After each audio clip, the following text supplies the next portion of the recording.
बिस्मिल्लाहिर रहमानिर रहीम।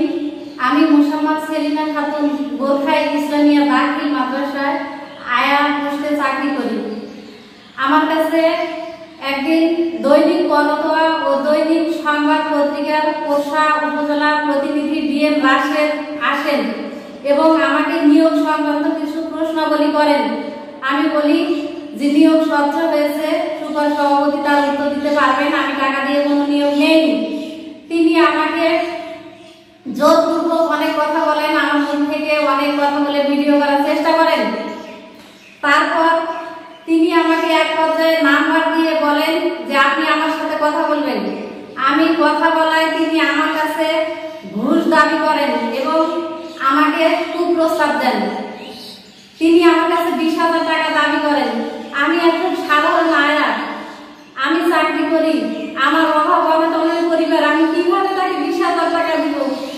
আমি 20,000 টাকা দেওয়ার কথা অস্বীকার করলে তিনি বলেন আমি আপনাকে মিডিয়ায় প্রকাশ করব, সংবাদ করে দিব এটা।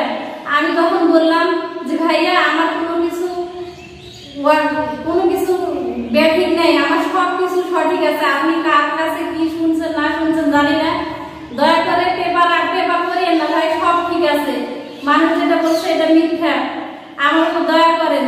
তিনি বলেন যে হ্যাঁ দয়া করতে পারি, তাহলে 20,000 টাকা দাও, তোমাকে বাদ দিয়ে পেপার করা হবে।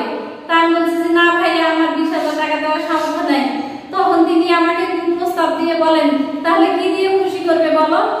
একটা মেয়ে মানুষ, আমাকে একটা পরপুরুষ এরকম করে প্রস্তাব করলো, উনি না সাংবাদিক, উনি সঠিক তথ্য দিতে আসে, এরকম আমাকে খারাপ কথা কেন বললো? আমি মিডিয়ার মাধ্যমে সকল সাংবাদিকের মাধ্যমে কাছে সংবাদ সম্মেলনের মাধ্যমে এর কঠোর শাস্তি চাই। এই ডিএম রাশেদ আমার কাছে ঘুষ চাইছে কেন?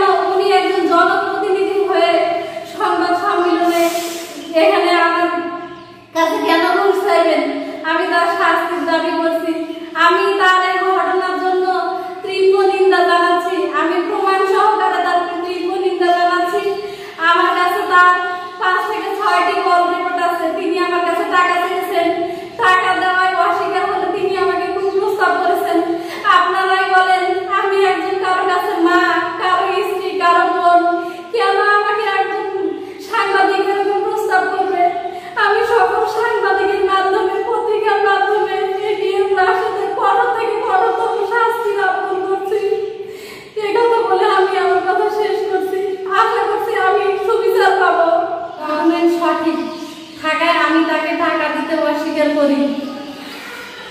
আমি তার কাছে মাথা নত করি নাই। কে বা কারা আমার পিছে সাংবাদিক লেলিয়ে দিয়েছে এবং মিথ্যা নিউজ করেছে।